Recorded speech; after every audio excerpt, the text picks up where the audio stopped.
महाराज, मेरा क्वेश्चन है, बहुत दिनों से मेरे मन में था कि आपको कब मिलूंगा।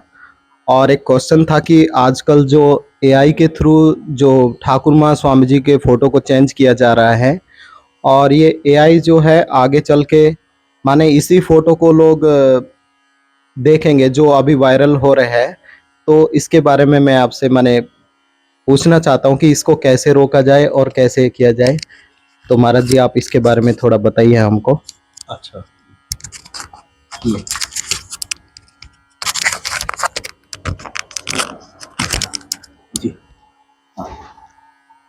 ओम जननीं शारदां देवीं रामकृष्णं जगद्गुरुं पादपद्मे तयो श्रित्वा प्रणमामि मुहुर्मुहुः। तो बात ये है, मैं भी देखता रहता हूँ फेसबुक में, कभी कभी माँ को बहुत ज़्यादा चेंज कर दिया है, ऐसा देखा जाता है। हम लोग को तो कम से कम, हम लोग तो पुराने समय और नए समय के जंक्शन वाले हैं ना। हम लोग ऐसे समय में पैदा हुए जब टेलीविज़न भी नहीं हुआ करता था, है ना। वो जब जिस समय अगर लैंडलाइन फ़ोन करना होता तो गांव में किसी एक के पास होता था, और किसी का फ़ोन आना है तो पहले खबर आता था तुम्हारा फ़ोन आ रहा है, तो 1 घंटा 2 घंटा पहले जाके रहते थे। फिर उसके बाद हमने यह आधुनिक युग भी देखा, और जब हमने ठाकुर माँ स्वामी जी का जो फोटोग्राफ देखना शुरू किया, तो उस समय तो जनरली हम लोग ब्लैक एंड वाइट ज़्यादा देखते थे और कलर फोटो देखते थे। लेकिन कलर ही क्या होता था, उसमें कोई परिवर्तन, फेस में तो कोई भी परिवर्तन नहीं होता था। जैसे अभी भी मैं मंत्र दीक्षा लेने के बाद स्वामी गणनाथानंद जी, जो अभी रांची में है, गोपाल महाराज ने मुझे एक ठाकुर माँ स्वामी जी और मेरे गुरुदेव का फोटो दिया था, जो मेरा अभी भी श्राइन में है। वो ब्लैक एंड वाइट ही है। तो हमारी ये मान्यता है कि हम जो फोटो में ठाकुर माँ स्वामी जी की ध्यान करेंगे तो एकदम ओरिजिनल, जो तो ओरिजिनल में तो कलर भी नहीं था, तो जब हम भगवान का ध्यान करेंगे तो वो एकदम ओरिजिनल फोटो रख के करेंगे। तो ये मान्यता, या मैंने, हमारे जो सीनियर महाराज जी लोग होते थे तो उनका यही कहना था। तो महाराज जी ने जब मुझे वो ब्लैक एंड व्हाइट फोटो दिया, इसीलिए दिया कि मुझे वो श्राइन में रखना है, तो उस वजह से उन्होंने मुझे ब्लैक एंड व्हाइट फोटो ही दिया था। हाँ, तो ये तक तो ठीक है। तो हम लोगों को तो ये मतलब जो है, हमें शिक्षा दी जाती थी कि एकदम ओरिजिनल में ही जाना चाहिए। और दूसरा कारण ये भी है कि आज तक जितने भी भगवान के अवतार हुए, है ना, साक्षात पूर्ण अवतार या दूसरे अवतार भी, उनमें से मेरे ख्याल से पहली बार हमें फोटोग्राफ एकदम एज इट इज देखने को मिल रहा है। ये तो हमारा बहुत बड़ा सौभाग्य है कि हमें एकदम ओरिजिनल फोटो भगवान का मिल रहा है। ठाकुर माँ स्वामी जी का एकदम ओरिजिनल फोटो मिल रहा है। इसके पहले कोई भी अवतार, है ना, इसके पहले जो आए थे चैतन्य महाप्रभु, उनका भी हमारे पास ओरिजिनल फोटोग्राफ नहीं है।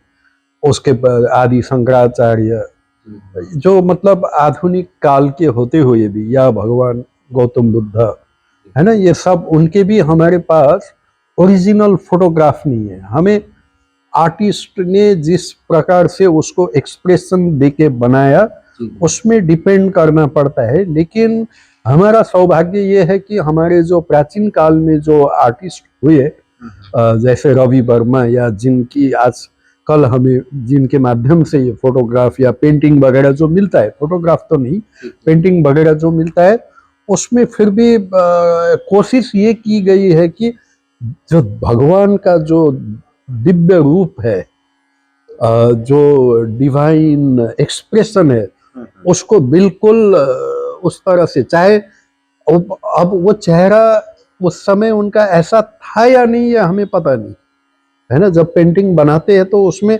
थोड़ा बहुत अंतर तो आ ही सकता है। जब हम फोटोग्राफ से भी पोर्ट्रेट बनाते हैं तो फिर भी थोड़ा बहुत इधर उधर हो जाता है। तो चेहरा बिल्कुल वैसा था कि नहीं, ये हमें पता नहीं। लेकिन जो भी आर्टिस्ट हुए होंगे प्राचीन काल में, वो लोग साधक थे और उन्होंने इस बात को ध्यान रखा कि वो डिवाइननेस जो है, उनकी जो दिव्यता है चेहरे की, उसमें कहीं आंच नहीं आनी चाहिए।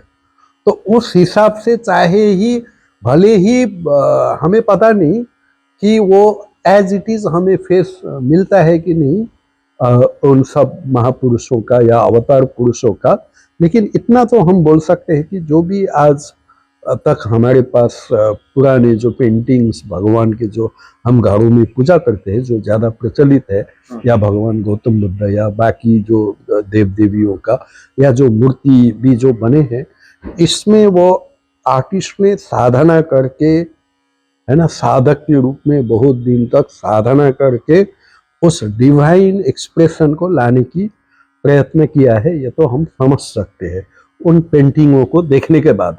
भले ही उसमें पोर्ट्रेट के हिसाब से चेहरा परफेक्टली आया है कि नहीं, लेकिन एक्सप्रेशन को परफेक्ट बनाने की कोशिश ज़्यादा उस पर ध्यान दिया गया है।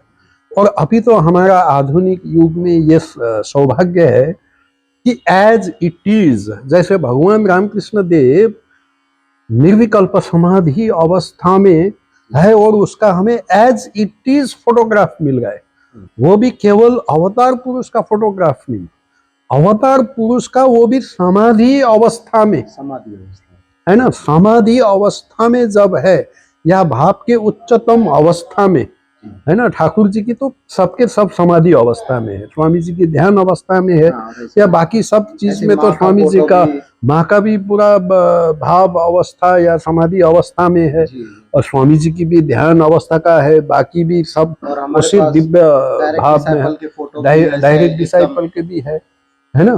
तो विशेष करके ठाकुर जी का तो एकदम समाधि अवस्था में है, माँ का भी वैसे ही पूरी तरह से 100% दिव्यता को उसमें एक्सप्रेशन है।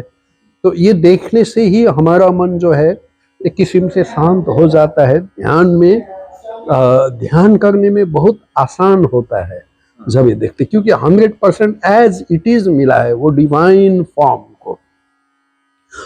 तो अभी क्या है, बहुत लोग मैं देखता हूँ, जब मैं फेसबुक में कभी कभी भी देखता हूँ माँ का, तो देखते ही मुझे उसमें बहुत ज़्यादा ब्यूटिफिकेशन किया है, एक्सटर्नल ब्यूटिफिकेशन करने की कोशिश की है, लेकिन उसके माध्यम से डिविनिटी को गायब करने की कोशिश की गई है, या डिविनिटी गायब हो रहा है।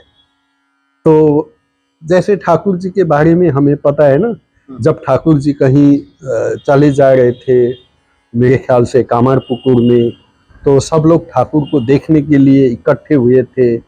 तब ठाकुर जी ने पूछा कि क्यों ये लोग इतने भीड़ क्यों लगा हुआ है, तो हृदय ने कहा कि आप इतने सुंदर हो, इतने सुंदर दिख रहे हो कि लोग इसलिए आपको देखने के लिए आते हैं। तो ठाकुर जी ने माँ से प्रार्थना करके कहा था कि माँ तुम अंदर चली जाओ, सौंदर्य के रूप में बाहर प्रकट मत होना, नहीं तो लोग दिग्भ्रमित होंगे, वो ठीक आध्यात्मिकता को नहीं समझ पाएंगे, उस चीज में ज्यादा चले जाएंगे। तो खुद ही भगवान से प्रार्थना करके वो जो इतने सुंदर थे उसको उन्होंने अंदर में ले लिया था। तो अब ये जो एआई के माध्यम से हम जस्ट उसकी उल्टा चीज देख रहे हैं कि लोग माँ को इस तरह से सामने लेके आ रहे हैं एआई में। तो जब भी मैं देखता हूँ तो मैं देखता ही नहीं, ज़्यादा देर तक मैं देखता ही नहीं हूँ उसको, मैं तुरंत उसको वहाँ से हटा के, और मुझे तो अभी हम लोगों को तो पता तो बहुत दिन से देख रहे हैं, मन में पेन होता है, हाँ पेन तो होता है, कैसा, हाँ माँ को हमें जो देखने की आदत है, जो पहले से जो माँ का जो एक डिवाइन भाव है, ऐसा नहीं कि उसमें सौंदर्य नहीं है, लेकिन उसके साथ में डिविनिटी पूरी तरह से है। लेकिन अभी ऐसा कर दिया वो डिविनिटी को, मतलब वो एक्सटर्नल ब्यूटिफिकेशन से उसको जैसे उड़ा दिया गया है या छुपा दिया गया है। ठाकुर जी ने एक्सटर्नल ब्यूटी को डिविनिटी से छुपा दिया था, एक्सटर्नल ब्यूटी को अंदर लिया था। अभी इन्होंने एक्सटर्नल ब्यूटी से डिविनिटी को छुपा, मतलब जस्ट उल्टा हो रहा है, जो थ्रू ऐसा एआई के थ्रू ऐसा कर रहे हैं। तो ऐसा बिल्कुल भी नहीं करना चाहिए। माँ के जो माँ है, ठाकुर है, स्वामी जी है, उनकी जो तस्वीर हमारे पास ओरिजिनल रूप में आ रही है, उसको ओरिजिनल ही रहने देना चाहिए। नहीं तो आने वाले, अभी तो क्या है, आजकल लोग ओरिजिनल सोर्स पर भी नहीं जाते। वैसे तो हमारे बेलूर मठ के साइट में जो ओरिजिनल फोटोग्राफ्स वगैरह, या हमारे पब्लिकेशन साइट में अद्वैत आश्रम वगैरह का, उसमें तो ओरिजिनल सब कुछ रखा हुआ है। लेकिन बहुत लोग ओरिजिनल में नहीं जाते, सब खाली जो ऐसे इंटरनेट में जो आता जाता रहता है तो उसको ऑथेंटिक मानते हैं। मैं तो जब काठमांडू में तो रहता हूँ, वहाँ तो इतना लोगों को भ्रम है कि लोगों को ठाकुर माँ स्वामी जी के बारे में ऑथेंटिक नॉलेज बिल्कुल नहीं है। इधर उधर से सुनाई दिया वाला नॉलेज ही है, और वो इतना डिस्टोर्टेड फैक्ट तो है तो ठाकुर जी माँ स्वामी जी के बारे में ही बोलते हैं, लेकिन फैक्चुअली इतना ज़्यादा इनकरेक्ट है कि वो बिल्कुल सही नहीं होता है। तो ये बात है। तो इसलिए एआई का अच्छा उसका प्रयोग होना चाहिए।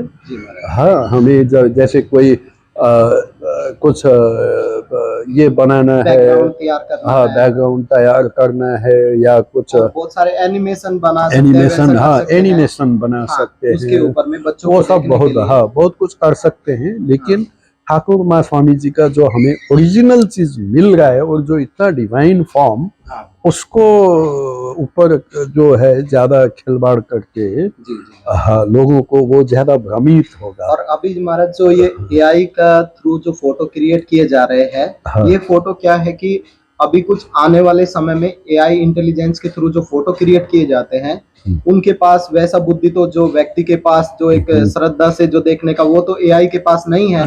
लेकिन आने वाले समय में शायद ऐसा होगा कि ये जो एआई से फोटो क्रिएट किए जा रहे हैं और इसको सोशल मीडिया में कहीं भी छोड़ा जा रहा है, तो ये वायरल होते हैं, और वायरल होने के कारण भविष्य में जैसे भी कोई इंटरनेट का भी सर्च करेंगे तो वही ज्यादा, ये फोटो ज्यादा आएंगे, और जो ओरिजिनल फोटो है उनको कम देखा गया, तो वो आएंगे नहीं।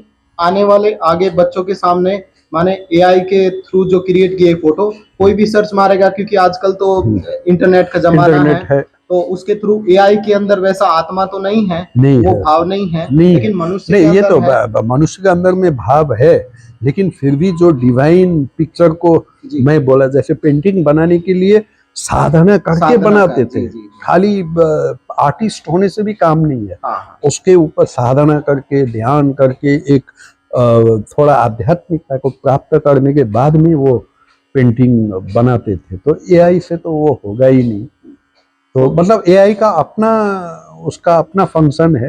अभी जैसे देखते हैं ना, भ्रम, कितना लोगों को भ्रम होता है एआई आने के पहले पे, मतलब वो भी एक किस्म का एआई ही है। तो जैसे स्वामी जी का, बहुत लोग बोलते हैं स्वामी जी का, मुझे भेजते हैं कभी कभी व्हाट्सएप में भी भेजते हैं, अरे स्वामी जी, ये स्वामी विवेकानंद जी का ओरिजिनल वॉइस है शिकागो में। अब वो तो स्वामी जी का ओरिजिनल वॉइस तो है ही नहीं, हमें सबको पता है ना, हम तो जानते हैं कि ये है ही नहीं।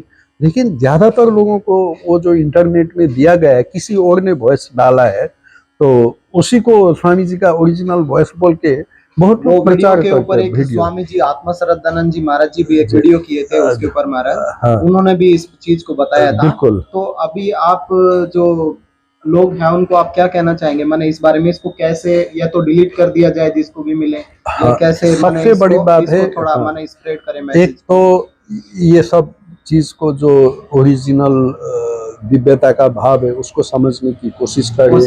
ठाकुर, जैसे ठाकुर जी की गॉस्पेल ऑफ श्री राम कृष्ण या श्री राम कृष्ण वचनामृत, या बंगाली में हो या हिंदी में हो, कोई भी भाषा में, इंग्लिश में हो या और कोई भी भाषा में, original gospel of Shri Ram Krishna को जरूर पढ़ना चाहिए। और श्री राम कृष्ण लीला प्रसंग जरूर पढ़ना चाहिए, है ना। स्वामी जी का भी by his life of Swami Vivekananda, जो ओरिजिनल जो रामकृष्ण मिशन से पब्लिश हुआ है, ऑथेंटिक सोर्स में जाना चाहिए। और माँ का भी वही करना चाहिए। तो पहले तो हमें ये पता चलेगा कि अच्छा ये सही है, फिर हमारा जो हम इंटरनेट पे देखेंगे तब हम बोल सकेंगे कि अरे ये तो गलत है।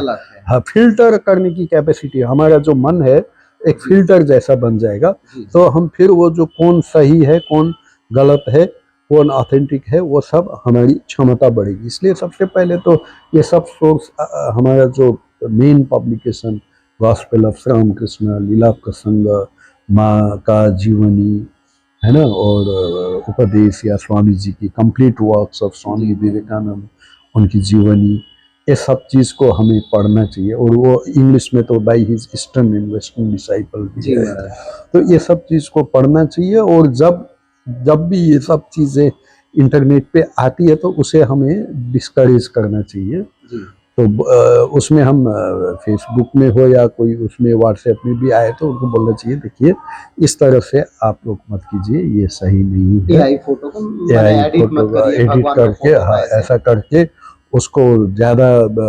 आधुनिकीकरण, है ना, कोई कोई जगह में तो माँ को ऐसा दिखाया उनको डिवाइन एक्सप्रेशन को हटा के बिल्कुल फिल्म हीरोइन का जैसा, हाँ, फेस तो वैसे है लेकिन उसमें इतना ज़्यादा मेकअप डाला है कि एकदम फिल्म हीरोइन जैसा वो दिखा रहे। तो वो सब तो बिल्कुल नहीं करना चाहिए। एकदम उसको हमें प्रतिवाद भी करना चाहिए और सब लोगों को जागरूक होकर, विशेष करके जो रामकृष्ण विवेकानंद वेदांत के भावधारा से जुड़े हुए हैं, उनको इसमें थोड़ा सा और उनको भी इस कुछ बारे में करना, थोड़ा हाँ, बोलना चाहिए हाँ, कि इसको बोलना कैसे मतलब उनको एक तो अपने दोस्तों को सबको थोड़ा डिस्करेज करना चाहिए। हाँ और बोलना चाहिए कि आप लोग इस तरह से करना सही नहीं है, अवेयरनेस को फैलाना चाहिए। अवेयरनेस। हाँ, हमें एग्रेसिवनेस उस टाइप से हमें नहीं जाना है, लेकिन लोगों के बीच में अवेयरनेस फैलाने के लिए हमें कोशिश करना चाहिए। तो इतना ही मेरा कहना है। ओम शांति शांति शांति, हरि ओम का। महाराज आपको बहुत बहुत धन्यवाद, आपने अच्छा। बहुत अच्छा एक्सप्लेन किया।